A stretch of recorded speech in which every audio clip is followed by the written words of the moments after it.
เจ้าชื่อธนงศิษย์เมืองจันทร์สมาชิกสภาแห่งชาติประจำเขตเลือกตั้งที่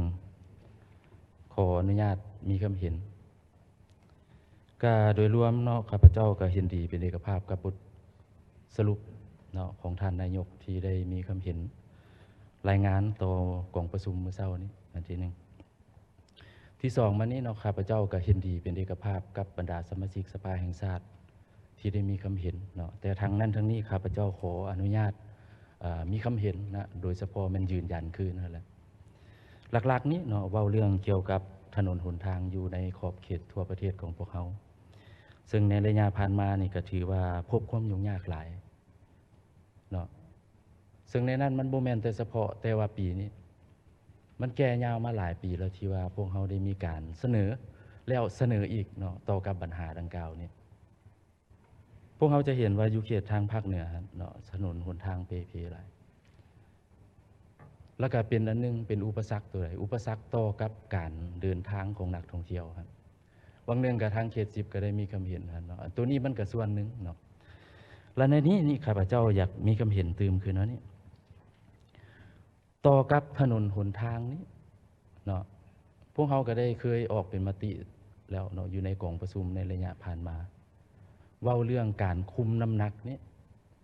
แต่ว่าภาคการจะตั้งปฏิบัติตัวจริงเห็นมีแต่นิติกรรมออกมาเนาะแต่ว่าภาคการจะตั้งปฏิบัติตัวจริงบ่มีแล้วก็บ่มีผู้ใดว่าสิมีการรับผิดชอบ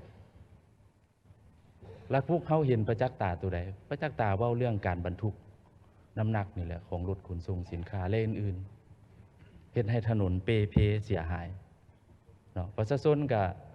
ส่งแสงเนาะบรรดาท่านก็สิเห็นในระยะผ่านมาส่งแสงผ่านสภาสายด่วนและอื่นๆในเวลาที่ทางสมาชิกสภาแห่งชาติประจำเขตเลือกตั้งแต่ละเขตลงพบปะพ่อแม่ประชาชน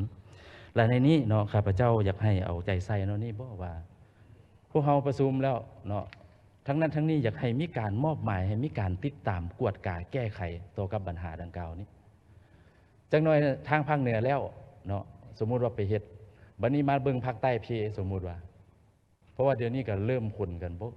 บ่ธรรมดาเนาะบรรดาท่านเนาะต่อกับ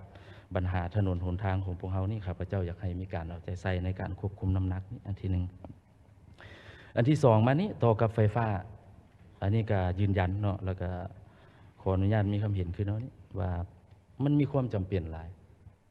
เพราะว่าปัจจุบันนี่พวกเฮานี่ค่าไฟนี่มันสูงเฉพาะเฮาเนาะแต่ว่าก็ได้รับฟังกันรายงานอยู่เนาะโดยเฉพาะมื้อว่านายกสูงเนี่ยในหันว่าพวกเฮานี่ถูกกว่าหมู่แล้วเนาะถ้าว่าสมเทียบใส่เงินตราสากลแต่ว่าถ้ามันเป็นเงินของพวกเฮานี่บัดมันสูงเนาะเพราะว่ารายรับพวกเฮามันต่ำเด้บ่ได้หลายวังนึงก็ขึ้นเงินเดือนให้อยู่เนาะเกี่ยวกับนโยบายแต่ว่าภาคการจัดตั้งปฏิบัติตัวจริงมันก็บ่สามารถสิแก้ไขได้ดอกต่อกับปัญหาดังกล่าวนี้เนาะ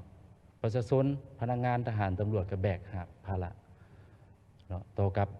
ค่าของชีพของตนเองนี่ยุ่งยากเนาะตัวนี้ตัวที่2ส่วนว่าตัวที่3นี่ข้าพเจ้าขออนุญาตเว้าเรื่องเกี่ยวกับการปฏิรูปวิสาหกิจนี่ก็โดยรวมนี่ก็สิเห็นดีเป็นเอกภาพเนาะในบางด้านเนาะแต่ว่าทั้งนั้นทั้งนี้ข้าพเจ้าก็ขออนุญาตยืนยันคืนวังเช้านี่ก็มีสสเพิ่นก็ได้มีคำเห็นท่านว่าถ้าว่าการปฏิรูปวิสาหกิจของพวกเฮาตัวใดที่ว่ามันเป็นผลประโยชน์ของภาครัฐเฮาที่สุดฮะและจริงเฮ็ดจริงเอาเนาะถ้าว่ามันได้น้อยก็ขอให้คนครัวพิจารณาคืนซะบ่เนาะสมมุติว่าเพราะว่าพวกเฮาก็มีบทเรียนแล้วที่ในระยะผ่านมาตัวนี้นี่แหละที่ว่าพวกเฮามันเป็นปัญหาเนาะอยากให้เอาใจใส่ส่วนวัตถุที่4มานี้เนาะข้าพเจ้าอยากมีคำเห็นต่อกับการจัดตั้งปฏิบัติวาระแห่งชาติว่าด้วยการแก้ไขปัญหาเศรษฐกิจการเงินนี่ตัวนี้นี่ก็เห็นอยู่ในบทรายงานก็ว่ามีผลิตภัณฑ์โอดอปเนาะแล้วก็ผลิตภัณฑ์เมคอินลาวฮะซึ่งว่าพวกเฮาได้มีการจัดตั้งปฏิบัติในปี2021ฮะเนาะแล้วมาฮอดปัจจุบันนี้มันมีการเพิ่มขึ้นเท่าใดเนาะของหัวหน่วยแล้วก็ผลิตภัณฑ์สินค้าให้มันเป็นตัวเอกอ้างของพวกเฮาเนาะว่าตอนเฮายังบ่ได้จัดตั้งปฏิบัติมี10อันเด้อสมมุติว่าปัจจุบันนี้มี20อันอันนี้ก็ยังใครไปแล้วเนาะตัวนี้ก็อยากให้มีงานคืนกับเวียกงานดังกล่าวนี้ส่วนว่าปัญหายาเสพติดนี่ก็เห็นว่าก็เฮ็ดได้ดีบ่ก็ได้ดีอยู่เนาะแต่ว่าทั้งนั้นทั้งนี้ก็ข้าพเจ้าก็คิดว่าก็หลาย ท้องถิ่นและที่ว่าพวกเฮาในการจัดตั้งปฏิบัติก็พบความยุ่งยากหลายอันเว้าเรื่องงบประมาณบ่หรือว่าอื่นๆหลายอันเนาะแต่ว่าทั้งนั้นทั้งนี้ข้าพเจ้าคิดว่าต่อกับปัญหายาเสพติดพวกเฮาต้องได้เข้มงวดในการจัดตั้งปฏิบัติเพราะว่าช่วงหนึ่งพวกเขาก็ได้รับรองเว้าเรื่องการโทษประหารนะเนาะวังแล้วก็เพิ่นก็ได้ขึ้นมาชี้แจงท่านรองนายกรัฐมนตรีเว้าเรื่องการก้าเกียมเป็นนิติกรรมเว้าเรื่องการคลอดการประหารที่สั่งต่างๆนั้นแต่ว่ายังบ่ทันได้มีกรณีว่าสิผู้ใดสิถูกประหารนั้นต่อกับคดียาเสพติดนี่